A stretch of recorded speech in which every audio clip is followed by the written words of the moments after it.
But I'm just taking a minute to check in, everybody. And then we'll go ahead and get started.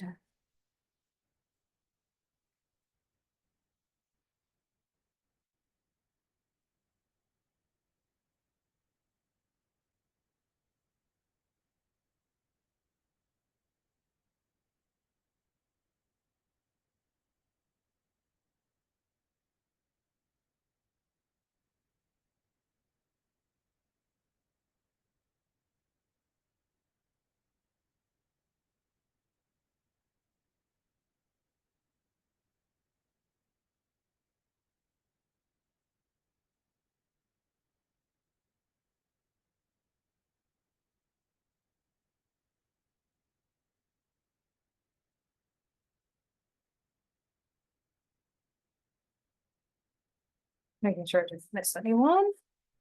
Okie dokie. So I want to start today by fully acknowledging that although this is not a political class, there's a lot of psychology that goes into the results of an election. And that regardless of how you voted or didn't vote, this result may be very surprising and shocking to you. And so I want to give us the chance just to take a couple minutes and reflect on that. We're not gonna harp on it, but just give us the chance to think about this sort of psychologically. So what I want you all to do, and I'll sort of type a guide in the chat as well, is to just take 2 minutes to check in with yourself and how you're feeling about the results of the election or anything else that may have gone on this week. Hopefully none of you got into a car accident like I did, but that's like confounding things for me. For folks in person, I do have a copy of this. Folks online, I didn't get a chance to upload it, so again, I'm gonna try to type as we go. And you will not be required to share anything with anyone, other than just sort of. Yourself. What's that? We keep that. Yeah, you guys are keeping those. Those are just for you. All right, so for anyone who may have just signed on, I think a couple of people did. We're just taking 2 minutes to check in with yourself, how you're feeling about the election, regardless of how you voted or didn't vote.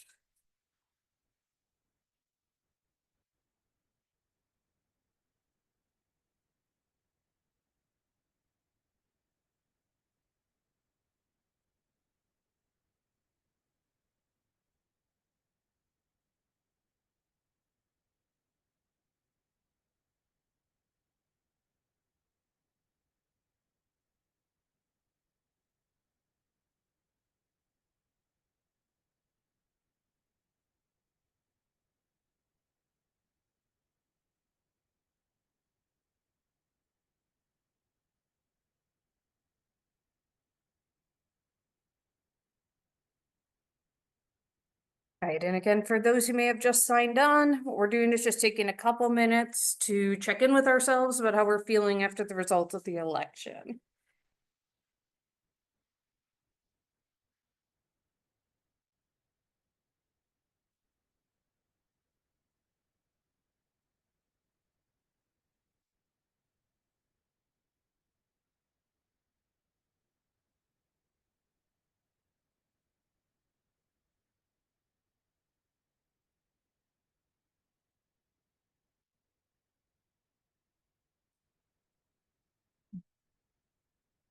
All right, and I was gonna have you check in with each other, but since most folks are on Zoom, that gets sort of awkward, so what I would say is just check in with your friends today.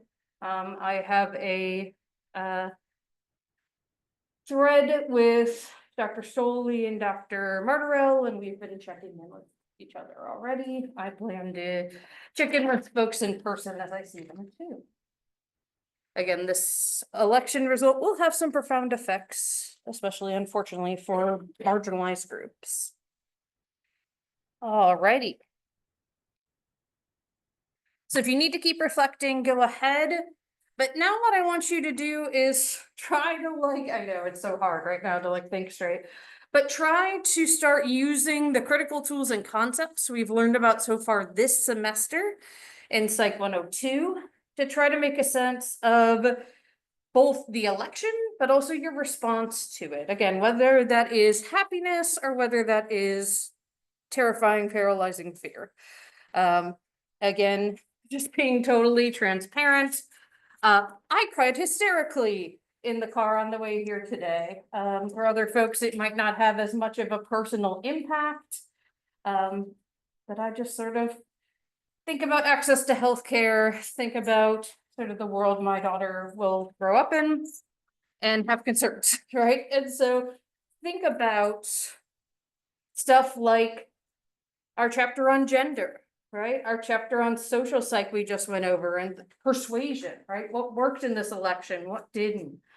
And just kind of think that through for yourself again. I'm not going to make anyone share anything. This is all very personal.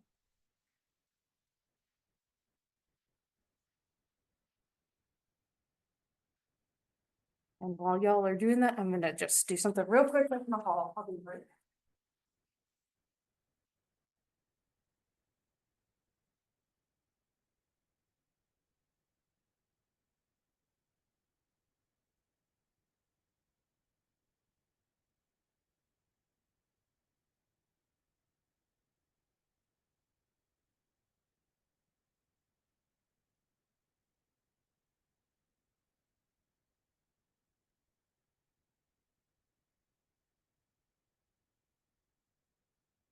Just checking in on Dr. Lair.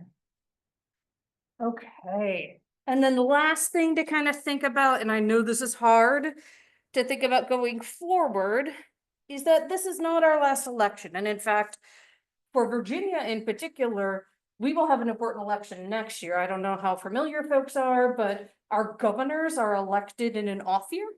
So their governors are always elected the year after the presidential election. Our current governor is very conservative, has made some questionable decisions, and some decisions people have also really liked, right? Like a lot of people like the idea of having kids not having their cell phones in schools and things like that, right? So think about going forward beyond the election. So start thinking about sort of what will you do going forward?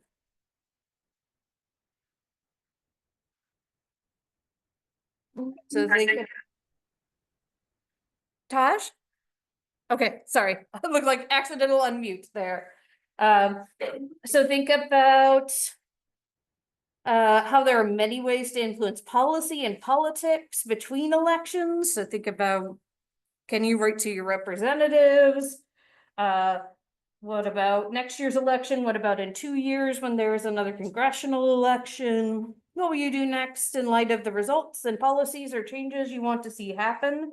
So just think about a plan and jot stuff down.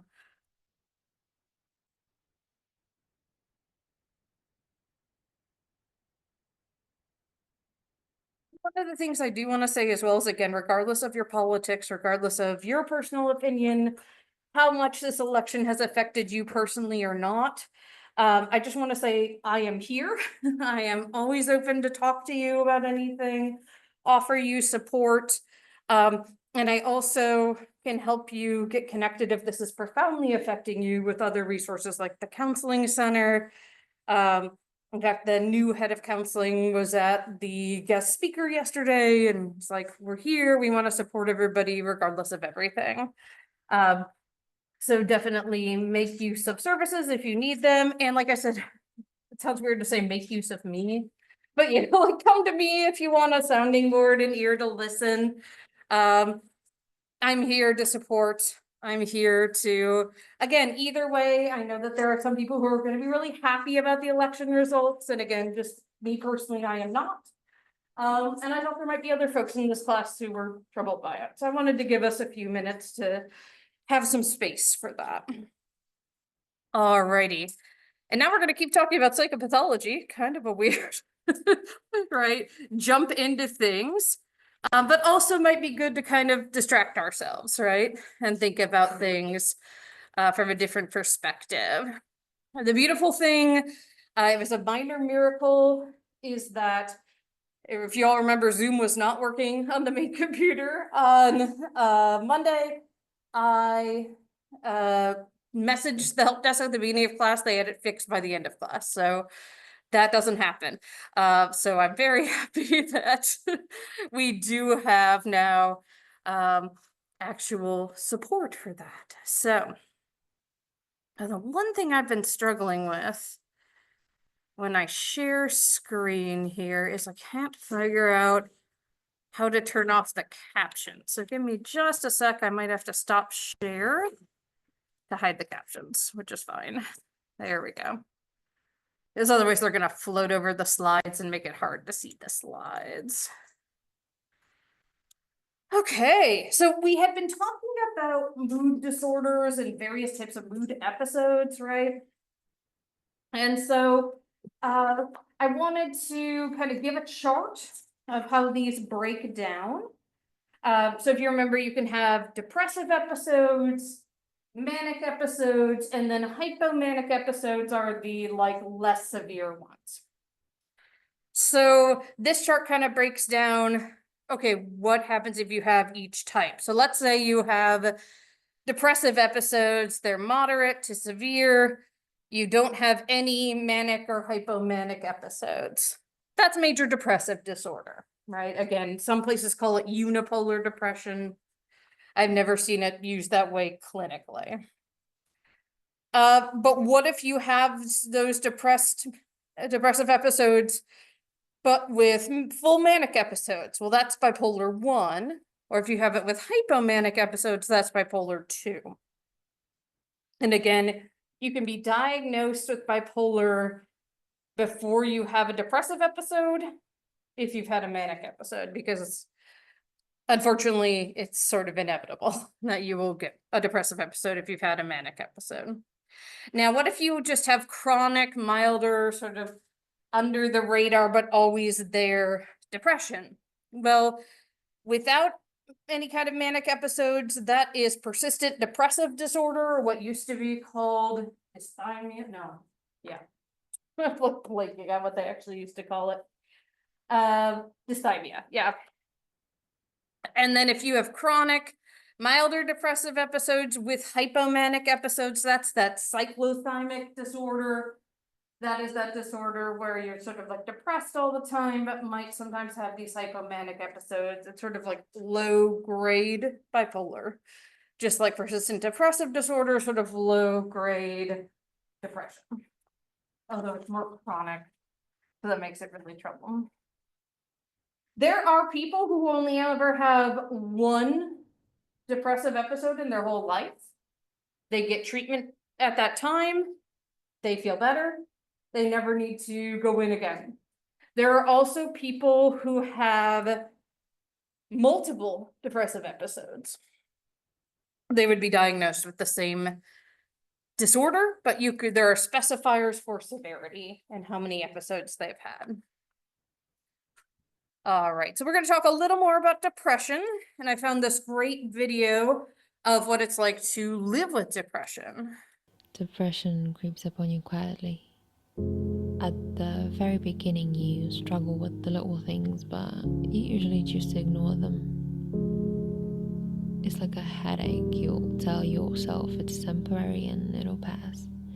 It's just another bad day. But it's not. You're stuck in this state of mind. You get used to putting on a social mask and you continue to live among other people because that's what you have to do. That's what others do. However, the problem does not go away. You struggle to put on a play every day and it starts to cost you more and more.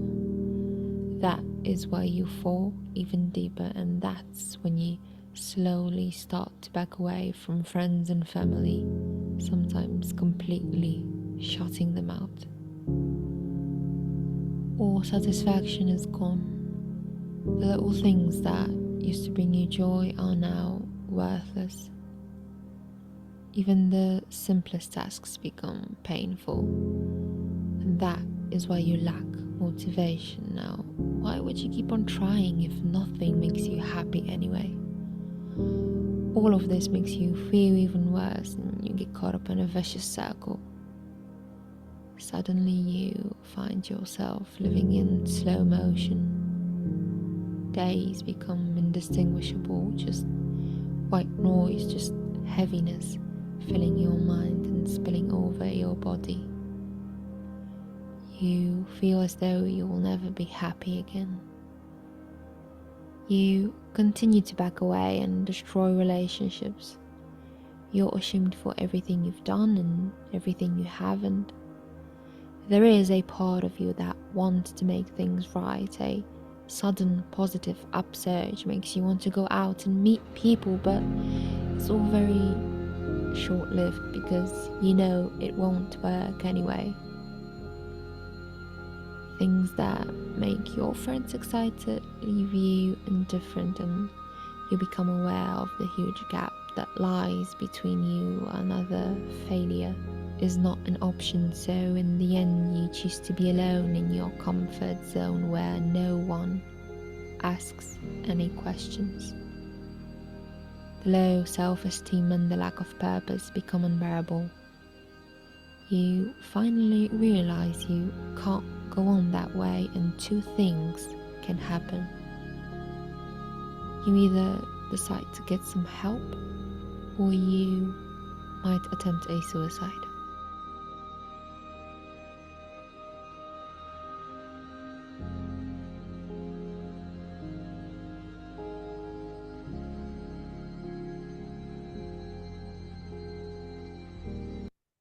So, depression is actually, believe it or not, one of the most treatable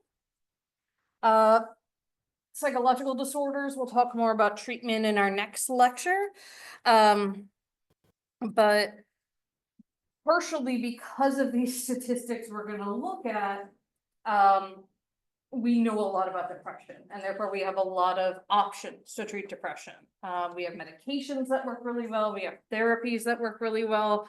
And if you combine the two, it's even better. So about 1 in 10 people will struggle with depression or a mood disorder in general at any given time. There's a lifetime prevalence of depression of 16.1. It's lower for men, it's about 12%. It's higher for women, about 25%. In contrast, bipolar disorder has a prevalence of 1.3%. So not as common, but certainly if you think about 1.3% of, even just 1 million people, that's still quite a few people who struggle with it, right?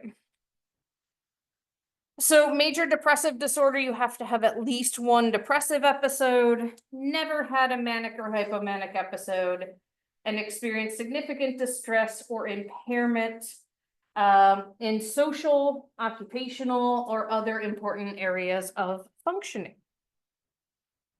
So it's affecting your life. And one of the things that is sort of a recurrent theme throughout how we diagnose disorders is this significant distress or impairment. We don't want to just go around like a fairy, just like giving people diagnosis. You have anxiety, you have depression, right? And so we want to make sure it's actually negatively affecting their lives. And again, if you can't get down everything on a slide, they are posted. So please feel free to go back. I'm also overdue to post videos, so I hope to do that probably tomorrow. Now, persistent depressive disorder, again, is that low-grade depression for at least 2 years. You have to be experiencing depressed moods most of the day, more days than not. And this can either be the person telling you themselves or other people observing it.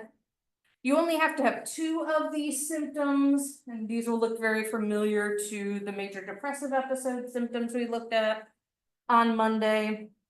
So poor appetite or overeating, insomnia, so insomnia again, trouble falling asleep, staying asleep, or hypersomnia, sleeping too much. Low energy or fatigue. Here, instead of like feeling worthless, it's low self-esteem, so not quite as severe. poor concentration or difficulty making decisions, and then feelings of hopelessness. In order to be diagnosed with persistent depressive disorder specifically, you have to have never been without symptoms for 2 months at a time over the course of those 24 months, so the 2 years. And again, never had a manic or hypomanic episode. Here we go. Sometimes I can spell. I appreciate y'all's patience with me. And then again, that significant distress or impairment in social, occupational, or other important areas of your functioning. It's also possible to be diagnosed with persistent depressive disorder and then get a major depressive episode on top of that. This is called double depression. And it's quite common. It's associated with more severe symptoms, more severe psychopathology. And it's associated with a problematic future course, which is a fancy way of saying it's harder to treat. Certainly can be treated, but it'll be stickier than either of these diagnoses by themselves, right?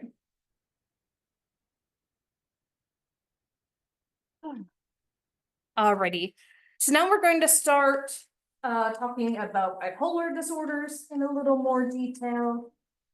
And I have another video. This one is folks with bipolar disorder, sort of talking about the stigma related to this disorder. Oh, that's loud. There we go. And I think that I'm going to pause real quick, that this is a really important statistic, right? So people try to really say like, oh, mental illness isn't that common, right? Try to stigmatize it. But 25% of people will have a diagnosis at some point in their life. That's a huge chunk of the population, right? Somebody can point to a broken ankle on an X-ray machine and say that's what's wrong. When it's happening inside your mind, it feels like it's not a real thing. And I think that that's where a lot of the stigmas come from.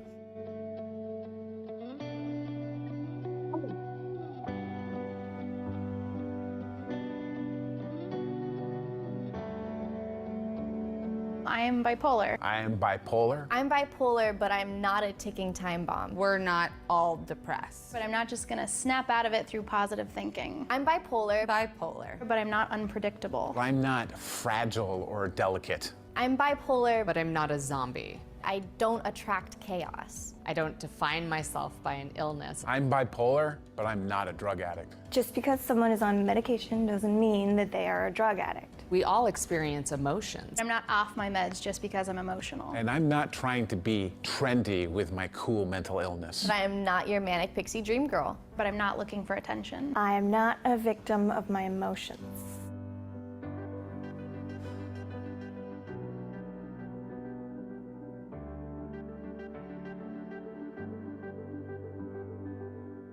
If you feel like you can't deal with things on your own, it can be as easy as talking to somebody about it. I promise you that when you speak and ask for help and talk about it, you will realize that you are not the only person dealing with this.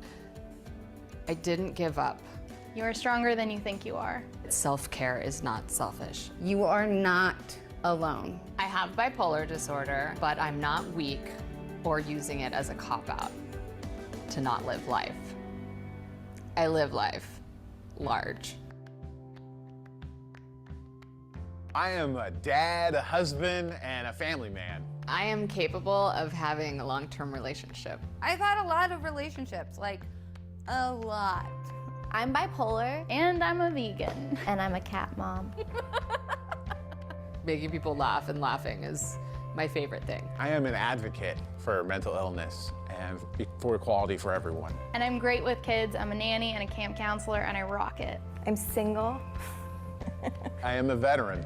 I believe in serving people and helping people. I'm a feminist. I lead a completely normal life. I'm a human being. We're all human beings. I'm human, like you.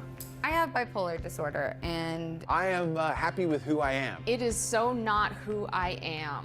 it's just a part of who I am. And I'd say that I am pretty happy. I really like that one because there is a lot of stigma about mental illness, and particularly illnesses like bipolar disorder because of how they're portrayed in the media, right? People think that folks who have stuff like bipolar disorder are somehow like off their rocker, drug addicts, things like that. But you can see these folks have the ability, and often are, just normal members of society, right? And that we really do need to end stigma against mental illness in general. So for bipolar 1, you have to have had at least one manic episode. It may be preceded by and or followed by a major depressive episode. And the other thing I haven't said is that with bipolar 1, you can also have hypomanic episodes. So you can have manic episodes that are less severe, but as long as you've had one full manic episode, that full 7 days or needing to be hospitalized, your diagnosis is bipolar 1. And those hypomanic episodes might occur before or after that first manic episode. So is it possible that someone might be diagnosed bipolar 2, and then they have a full manic episode, and so then their diagnosis would change to bipolar 1. They also have the significant distress or impairment. Again, we're going to see that over and over. Bipolar 2, you do have to have at least one hypomanic episode and at least one major depressive episode to be diagnosed. Otherwise, you're kind of looking at different diagnoses. You've never had a manic episode. Again, as soon as you have one manic episode, you're diagnosed bipolar 1. And again, significant distress or impairment. So the next thing I'll give, content warning, trigger warning, whatever you want to call it, we are going to talk about death by suicide. This is something that does profoundly affect a lot of people's lives. I unfortunately know 2 people who have died by suicide who I was fairly close with, and it's devastating. It is the 8th leading cause of death in the US, so it's really important to talk about. We do see some gender differences. So men complete more suicides. That means men are more likely to die by suicide than women. So 3 times more men die by suicide than women. That being said, women are more likely to attempt to die by suicide than men. So 3 times more women attempt suicide. So what's the difference? Why do we see, like, how is it possible that we have more women attempting, but more women or more men dying? What we see is gender differences in the methods of suicide that are used. And these are not like totally binary, obviously, given our gender chapter, you all know that. But in general, men tend to choose more lethal methods. So things like shooting, stabbing, or hanging, stepping out in front of a train, things along those lines.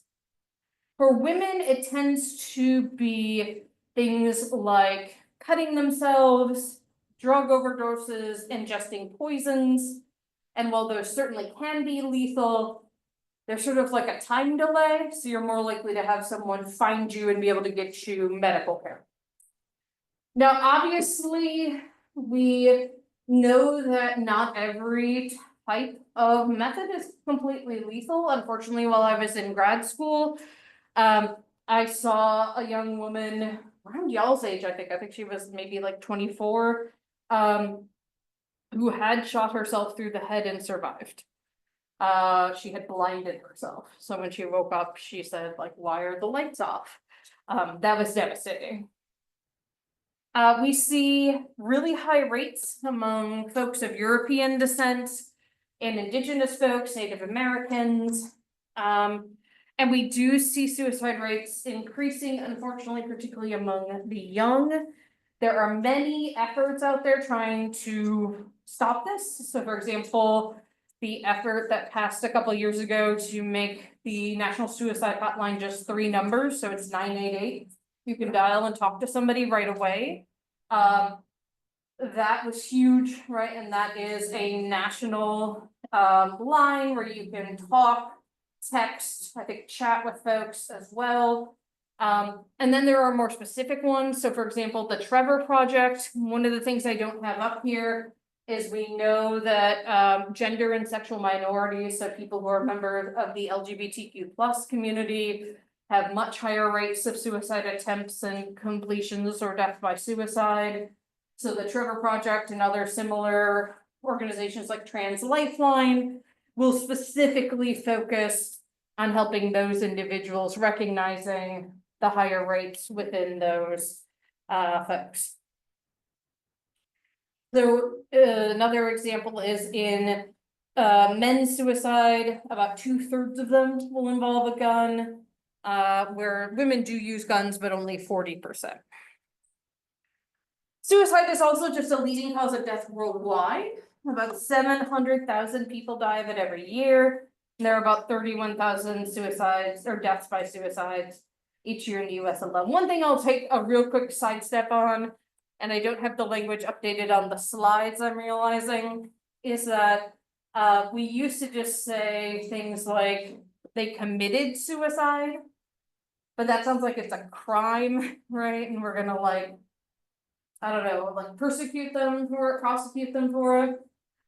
So the more sort of forward-thinking, supportive language we use now is died by suicide, sort of recognizing that this is something that sort of takes over people. There are many more people that unsuccessfully attempt rather than actually succeed. Such attempts are called parasuicides, and there are over 500,000 attempts in the US each year for those, about 600,000. You'll also have people who don't want to die but will still self-harm. That is referred to as non-suicidal self-injury. And that's something else that, again, some of these 988 and other organizations tried to support folks on. This is an old graph, I think it's from 1997, but is very similar today. So we do see suicides among people of all races. But what we see is higher rates of death by suicide, in particular by older white men. The sort of explanation of this is that white men tend to have a lot of prestige, a lot of power until they retire, right? And then our country does not do a good job supporting and respecting our elderly, right? And so now they have lost that respect, that power, that can play into it. So what is suicide by our definition? It is the intentional ending of one's life, or one's own life. It's a self-afflicted death in which you make an intentional and direct and conscious effort to end your life. And this is a definition proposed by Schneidman, who's one of the leading researchers in suicide. So one of the things I really like to talk about when I talk about this, particularly with college age folks, is to think about some of the myths about suicide and warning signs. So people think that if you're talking about suicide, that you're not going to do it, right? And in fact, that's not true, right? If someone's talking about suicide, take them seriously, right? Support them, try to get them some help. Suicide has no warning sometimes, but sometimes there are certainly warning signs, right? The motives for suicide, you can just figure it out easily, not always, right? So one of the people I know who died by suicide was actually our minister at my church. You can imagine how especially devastating that is for your faith leader to be the one who died by suicide. It was really hard to figure out, but she basically was going through a really messy divorce. And that's what led to it. All people who commit suicide are depressed, not true. In fact, there are plenty of folks who die by suicide who have no mental illness. Just the pain is too much for them in that moment. Let's see, the person with terminal illness won't commit suicide. Not necessarily true. Some people will, some people won't, right? And in some states, it's actually legal for doctors to assist with this. So like Oregon is one of the states where doctors can prescribe an overdose of morphine, and a person with a terminal illness can choose to end their suffering. To commit suicide is psychotic? No. For the folks who make this decision, it makes sense to them, even if, again, the people left behind will never understand it. Improvement in emotional state means lessen risk of suicide. No, unfortunately. So you may have heard about this, maybe not. This was a thing in like the late 90s, early 2000s. So they put a black box warning on certain antidepressants, particularly for teens. Because what they found is you might start taking these antidepressants, feel just a little bit better, have just a little more energy.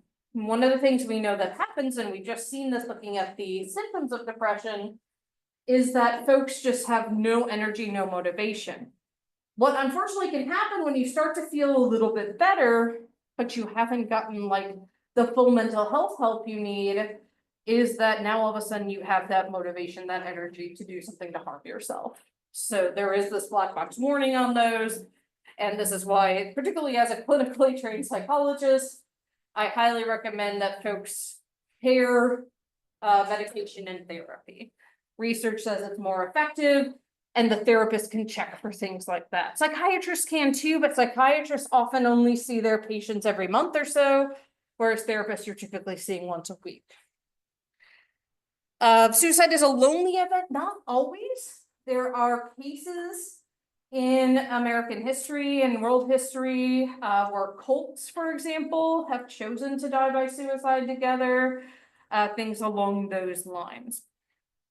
Suicidal people clearly want to die, not necessarily. Sometimes they're very ambivalent, and just one thing pushed them over the edge. Thinking about suicide is rare.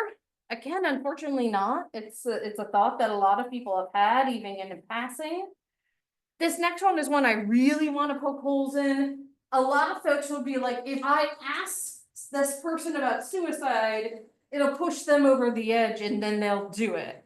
That's not true at all. And in fact, sometimes talking about it can be the thing that helps them either delay any attempt or not do an attempt. So if you ever have a friend you're worried about, please feel free to talk to them, right? And then this is, again, another big misconception that if you choose a low-level lethal means like, you know, self-harm or something along those lines, that you're not serious about killing you. We should never sort of assume the person isn't serious, right? If they made an attempt, we should definitely give them a lot of support, a lot of mental health care. These are some of the predictors of suicide. So you'll see depressive disorder is a predictor, but again, not everyone has it. There are some other disorders on here, like alcoholism or substance use disorder. Psychosis is down here. Obviously, if the person is talking about suicide, huge risk factor, right? Certain religious ideas, again, cults. There are certain people who like believe in martyrdom in their religion. The best predictor in any case of past future behavior is past behavior, right? So if they've had an attempt, that's a risk factor for another attempt. Lethal methods, not having social support, that hopelessness, impulsivity, risk-taking, as we just saw with the chart, being an older white male, genetics or modeling, so seeing someone else in your family die by suicide, or sometimes, unfortunately, when a celebrity dies by suicide, you'll see like people modeling, copying that. Economic or work problems, certain occupations, so things like being a dentist is one of the highest risks for death by suicide. Also farmers. Any kind of marital or family problems, stressful events, anger, aggression, physical illness, and then like obviously the more of these you have, the higher your risk. Some warning signs, and again, not all of these exactly are gonna mean this person's suicidal, right? Fatigue can mean a lot of things. It can mean physical illness, it can mean mental illness, right? It can mean you're just having a tough week, right? But again, if you see these all together, sleep loss or changes in sleep patterns, decline in school performance. So someone that's always done well in school, suddenly seeming like they don't care. Social withdrawal, so not socializing, not talking to their friends. Loss of appetite. Giving away possessions is a big one, particularly if they're like prized possessions. If someone who's like a big gamer is like, here, have my PS5, right? Like red flag, unless they like just won another one in a contest or something, right? And then writing goodbye letters, clearly. So if you know someone who's exhibiting these signs, again, you can get them help by helping them to contact 988. You can get them to the counseling center as well. The other thing I highly recommend, in our area in particular, is there are places like, and let me write it on the board, Access Behavioral Health Care.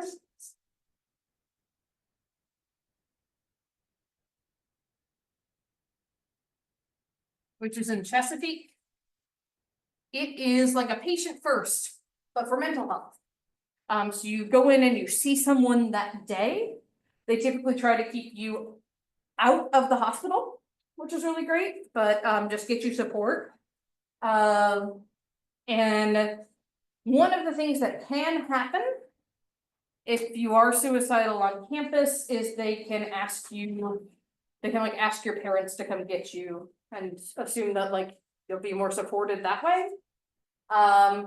And like in this, if you use a service like this or call 988, then you know you will not have that.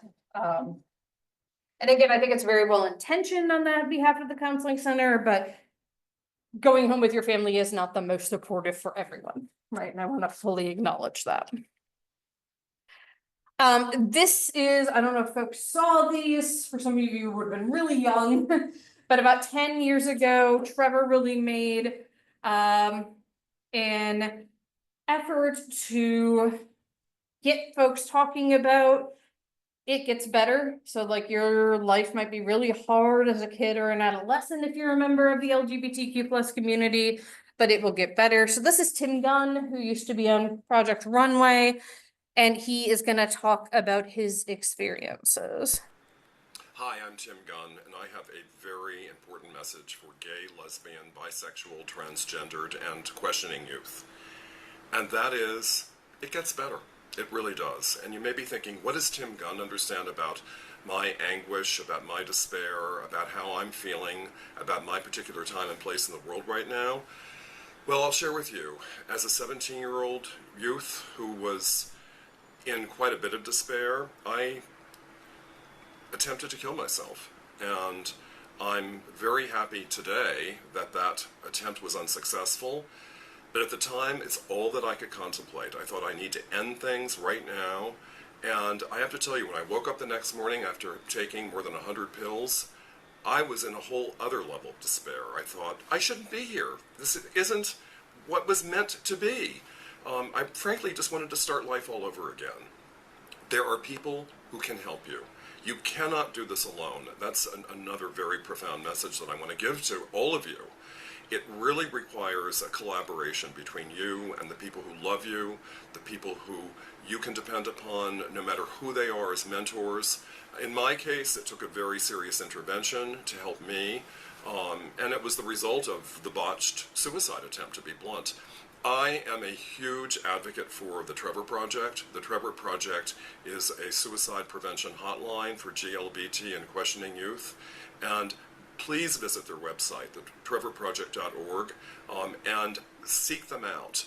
Your identity will be protected. You don't have to worry about getting parents involved if you're so inclined. I understand the desperation. I understand the despair, and I understand how isolated you can feel. And you have a lot of, get very emotional, people who really care about you, and I'm included in that group. So reach out, get help, you're not alone, it will get better, I promise. And again, the Trevor Project is just one of many organizations that are available to help folks who are thinking about harming themselves. And also, you can contact places like this even if you're not suicidal, and just thinking, offer you in the moment support when you are in crisis. So now we're going to start thinking about anxiety disorders. We'll have a few minutes of this, and then we'll continue talking about them on Friday. Next to depressive disorders, anxiety disorders are the second most common disorders, and they really come from fear, anxiety, and panic. Fear is a basic emotion. If you've seen the movie Inside Out, right? It's one of the basic emotions that people experience. And this involves activation of the sympathetic nervous system and the fight or flight response. What fear does is enables us to respond quickly to dangerous threats. So things like, oh my gosh, there's a poisonous snake, there's a bear, right? There's somebody with a loaded gun. Fear and panic have three components. There's like a thought component or a cognitive subjective component. This is like, I feel afraid, I am terrified, right? Recognizing that within yourself, and that can feed the fear even more, right? There is a physiological component. So there are actually things that happen in your body when you're feeling fear or panic. Your heart rate will increase, you'll breathe more deeply to try to get oxygen in, a whole host of other physical things. And then there's a behavioral component. There's a strong urge to escape or flee, and some people will physically leave an area when there's something that is fearful for them. One of the things that's really interesting when we think about anxiety and we think about stress is that a lot of people will assume that like having no anxiety, having no stress is the optimal. That's what we want to do. But this Yerkes-Dodson, okay, I've heard it say Yerkes-Dodson and also Yerkes-Dodson. I'm not actually sure which one it is, but I learned it as Yerkes-Dodson, so I'm going to say it that way. But this law basically says there's an optimal point of stress or anxiety at which humans perform. But that too little or too much anxiety can affect performance. I mean, it's obvious to all of us, right, how too much anxiety affects performance. Sometimes you're just like paralyzed by it. You feel like you can't make decisions. You open up a test and you go blank, right? Things along those lines. But too little stress or anxiety can also hamper performance. If you're not stressed at all about an exam, you might not study for it, right? And then you get to the exam and you're like, oh, I should have studied, right? I don't remember any of this. And so there is this optimal level of anxiety that becomes adaptive. And we need to kind of figure out how to find that point in our lives. All right, we will stop there for today and we'll talk about the types of anxiety disorders on Friday. Thanks, folks, for signing on, and take care of yourselves.